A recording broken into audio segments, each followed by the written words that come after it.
Zee 24 तास एक पाऊल पुढे. नमस्कार. झी 24 तासच्या हार्ट टू हार्ट या मुलाखतींच्या विशेष कार्यक्रमात आपलं स्वागत. संकटाच्या वेळी आपल्याला आठवण येते परमेश्वराची आणि आजारी पडल्यानंतर डॉक्टरांची.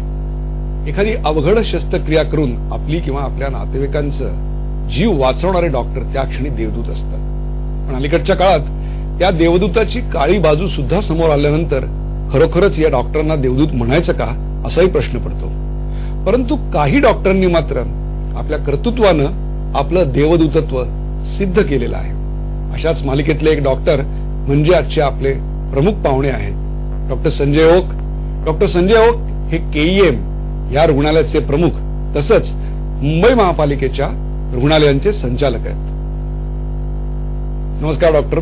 नमस्ते. हार्ट टू हार्ट मध्ये आपलं स्वागत. केईएम हे एक विश्व आहे. 40 विभाग, 6000 कर्मचारी, वर्षाला येणारे साधारणतः 17 ते 18 लाख रोगी आणि त्याहीपेक्षा 60,000हून अधिक होणाऱ्या शस्त्रक्रिया. युरोपामधल्या देशांच्या बाबतीत बोलायचं झालं तर इंग्लंड, फ्रान्स, जर्मनी असे देश सोडले तर एखाद्या युरोपाच्या अख्ख्या देशाचा सुद्धा मेडिकल क्षेत्राचा पसारा एवढा मोठा नसेल एवढा पसारा आता डॉक्टर सध्या सांभाळतायत. आयुष्यात आपल्याला वकिलांना टाळता येतं पण डॉक्टरांना टाळता येणं कठीण. आणि आजारी पडल्यानंतर डॉक्टर मिळणं खरंच काही वेळा कठीण असतं आणि चांगला डॉक्टर मिळणं त्याहून कठीण असतं. याचा अनुभव आपल्यापैकी प्रत्येकानं आले असेल. चांगला डॉक्टर कसा असावा हे ज्यांनी आपल्या जीवनानं दाखवून दिलं असे डॉक्टर संजय ओक. केवळ शरीरशास्त्र म्हणजेच मेडिकल सायन्स नव्हे तर आपल्या शालेय जीवनापासून मग ती जगन्नाथ शंकरशेठ स्कॉलरशिप असो किंवा वक्तृत्वाचा मानबिंदू असणारी रानडे वक्तृत्व स्पर्धा असो, मराठी, इंग्रजी आणि संस्कृत या तिन्ही भाषांवर एकेकाळी अत्यंत चांगलं प्रभुत्व असलेले डॉक्टर संजय ओक. मराठी, इंग्रजी आणि संस्कृत या तिन्ही भाषांवर एकेकाळी अत्यंत चांगलं प्रभुत्व असलेले डॉक्टर संजय ओक यांना सर्वजण उत्तम सर्जन म्हणून ओळखतातच पण त्याहीपेक्षा ते एक संवेदनशील कवी आहेत, उत्तम लेखक आहेत, उत्तम वक्ता आहेत आणि त्याहीपेक्षा माझ्यासारख्या अनेक वर्ष त्यांना जवळून ओळखणाऱ्यांसाठी ते एक उत्तम माणूसही आहे. सर, या कार्यक्रमात आपलं स्वागत करताना पहिला प्रश्न मला असा विचारायचा आहे की तुमच्या बालपणावर, तुमच्या जडणघडणीवर तुमच्या आईंचा प्रचंड मोठा प्रभाव आहे. काय सांगाल त्याच्याबद्दल? नाही, उदय, अगदी निश्चित जे काय आहे ते तिच्यामुळे आहे. वडिलांचं कृपाछत्र आहेच पण आईचा थेट परिणाम आहे. आणि याचं कारण असं आहे की ती जन्मभर पुण्याच्या विमलाबाई गरवारे हायस्कूल शाळेमध्ये शिक्षिका होती आणि अत्यंत हाडाची शिक्षिका आहे.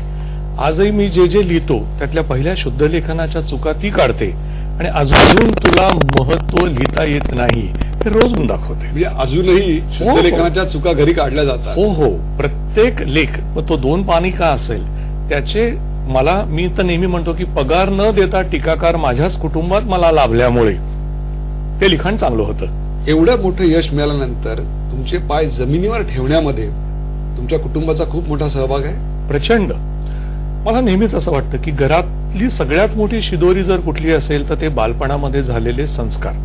सुबत्ता ही नंतर आली परंतु संस्कार आधी आले आणि ते चिरस्थायी आहेत.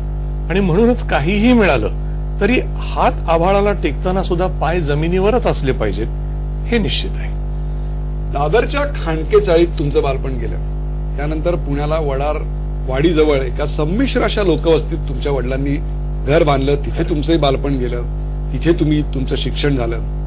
काय त्या सगळ्या काळाविषयी सांगाल? खूप सुंदर काळ होता. 1965 साली घर बांधलं तेव्हा म्हणजे बिल्डर ही संज्ञा आणि संस्कृती तेव्हा अस्तित्वात नव्हती. तेव्हा वडिलांनी सांगितलं होतं त्या बिल्डरना की हे एवढेच पैसे आहेत, ह्याच्या पुढचा रुपया तुमच्या खिशातला. आणि ते मान्य करून त्या माणसांनी बांधलं. त्या काळात असे बिल्डर होते हे लक्षात घेण्यासारखं आहे. काही भाग अपूर्ण होता कारण पैसेच नव्हते, तो तसाच ठेवला होता. पण या सगळ्या ह्याच्यामधनं मिळालेल्या पैशामध्ये जगणं, आपलं आयुष्य त्याच्यामध्ये आखून घेणं आणि आजूबाजूला वडाऱ्यांचं काळं पोर का असेना त्याच्याशीही मैत्री साधता येते आणि त्याच्याबरोबर मोठं होता येतं, हे संस्कार कुठे ना कुठेतरी झाले. आज तो भाग आयटी पार्कमध्ये बदलून गेलेला आहे. पण या सगळ्या काळाची पावलं, त्यातले बदल बघताना कुठेतरी असं वाटतं की ती लहानपणची शिदोरीच आत्ता सुद्धा कामी येते. प्रश्नच नाही. आणि म्हणून जेव्हा जेव्हा थोडा एकटेपणा वाटतो किंवा जेव्हा जेव्हा थोडंसं असं एक ताण येतो, त्याला मी सरळ गाडी काढतो आणि पुण्याच्या घरी जातो. वा. आणि मग ती जमीन, ते घर, आता मी म्हणलो तसं की परिस्थिती आजूबाजूची खूप बदलली आहे, पण काही गोष्टी कधीच बदलत नाहीत. तशातलं ते घर आहे. अनेकदा तुमच्याशी गप्पा मारताना असं लक्षात आलंय की तुमच्या शालेय जीवनात आलेले किंवा पुढे मेडिकलला असलेल्या अनेक शिक्षकांबद्दल तुम्ही अत्यंत ऋण व्यक्त केलेलं आहे. काय आठवणी आहेत त्या शिक्षकांच्या?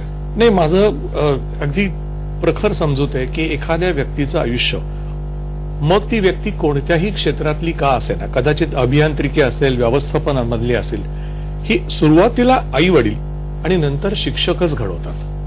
मला माझी शाळा आहे पुण्यामधली मॉडर्न हायस्कूल. तिथे उत्तम, ज्या संस्कृतचा आपण उल्लेख केला, आमचे आज दुर्दैवानं दोघेही नाहीत, पण त्या काळी हयात असलेले सातपुते सर आणि दीक्षित सर यांनी संस्कार केले. तदनंतरच्या काळामध्ये जेव्हा मिरजेला गेलो तेव्हा आज दुर्दैवानं तेही नाही, पण डॉक्टर जहागीरदार म्हणून असलेले आमचे सर, ते उत्तम शिक्षक काय करतो तर तो तुम्हाला कधीही पुस्तक पान क्रमांक 14 वरून 3रा पॅरेग्राफ असं सांगत नाही. तो तुम्हाला तुमच्यामध्ये असलेल्या शक्ती आणि सामर्थ्याची ओळख करून देतो. वा. आणि तो पुढची क्षितिज दाखवतो की ही पादाक्रांत करण्याची क्षमता तुझ्यात आहे. Now it is up to you. A good teacher teaches, a great teacher inspires. वा. आणि नंतरच्या काळात अर्थातच म्हणजे केवळ शिक्षिका म्हणूनच नाही तर गुरुमाताच असलेल्या अशा आमच्या स्नेहलता देशमुख, की ज्यांनी खूप संस्कार केले. तुमच्या आयुष्यातल्या स्नेहलता देशमुख यांच्या स्थानाविषयी मी बोलणार आहे, पण त्याच्या आधी मला जायचंय तुमच्या मिरजेतल्या आयुष्याकडे. मेडिकलला तुम्ही शिक्षण घेण्याकरता मिरजेला गेलात आणि गोखल्यांच्या घरातल्या एका खोलीत तुम्ही एक प्रकारे संसार थाटलात, म्हणजे विद्यार्थी म्हणूनही आणि लग्न झाल्यानंतरही तुम्ही एका खोलीत.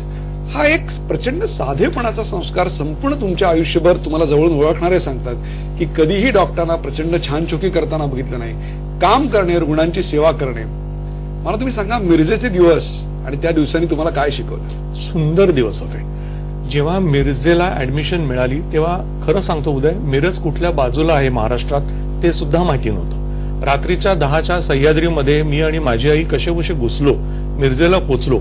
पण 1977 साली जे मिरज आयुष्यात आलं ते मुंबईसाठी 1986 साली ते जेव्हा सोडलं तेव्हाच ते सुटलं, आणि केवळ भौगोलिकरित्या सुटलं.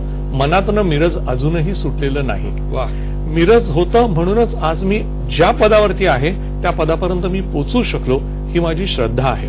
एक साधं घर होतं, एक साधं कुटुंब होतं, ते शिक्षक होते आणि त्यांची 3 मुलं मला दादा म्हणायला लागली. वा. मग हे जे दादाचं नातं त्या घरात निर्माण झालं, त्याच्यानंतर हॉस्टेल मिळालं तरी तिथे जावं असं वाटलंच नाही. त्याच्यामुळे त्या घरात पुढची 7 वर्ष राहिलो आणि सगळा अभ्यास तिथून केला. यात जेवढा गोखले कुटुंबाचा मोठेपणा होता तेवढाच तुमच्यावर लहानपणी आईवडिलांनी केलेल्या सुसंस्काराचा भाग होता, हेही तितकंच. निश्चितच एक अतिशय उत्तम असं मेडिकलचं शिक्षण तुम्हाला मिळालं. त्या काळातलं मेडिकलचं शिक्षण आणि आत्ताचं खासगीकरणाच्या माध्यमातून आलेलं मेडिकलचं शिक्षण, त्याचं झालेलं एक प्रकारे बाजारीकरण, मग त्या पेमेंट सीट्स असतील, मॅनेजमेंट कोटा असेल किंवा प्रत्येक वर्षी मेडिकलच्या ऍडमिशनला न्याय प्रक्रियेचा आलेला खोळंबा असेल, या सगळ्या प्रवासाकडे आणि आत्ताच्या अवस्थेकडे कसं बघता? थोडासा व्यथित होतो, अगदी प्रामाणिक उत्तर देतो. ह्याला 2-3 कंगोरे आहेत. काही चुका आम्ही केल्या, त्याची परिणिती आज भोगतो आहोत. मी खाजगी वैद्यकीय महाविद्यालय किंवा अभिमित विद्यापीठांच्या विरोधात नाही, कारण मला असं वाटतं या देशामध्ये त्याचीही गरज आहे. परंतु दुसऱ्या बाजूला ज्या पद्धतीचं शिक्षण आज आम्ही देतो आहोत तिथे आम्ही रुग्णांपासून फारकत घेते झालो आहोत. आमचे विद्यार्थी आज उत्तम गाळलेल्या जागा भरणारे टेक्निशियन झालेले आहेत, पण रुग्णाला तपासून त्याच्या शरीराला हात लावून त्याच्या हृदयाशी सुसंवाद साधून माणूस म्हणून जो डॉक्टर घडायला पाहिजे तिथे आम्ही कमी पडतो. म्हणजे एक प्रकारे कुठेतरी संवेदनशीलता जी डॉक्टरांमध्ये असायला पाहिजे तीच मुन्नाभाई एमबीबीएस मध्ये दिसली म्हणून कदाचित तो चित्रपट पॉप्युलर झाला असावा.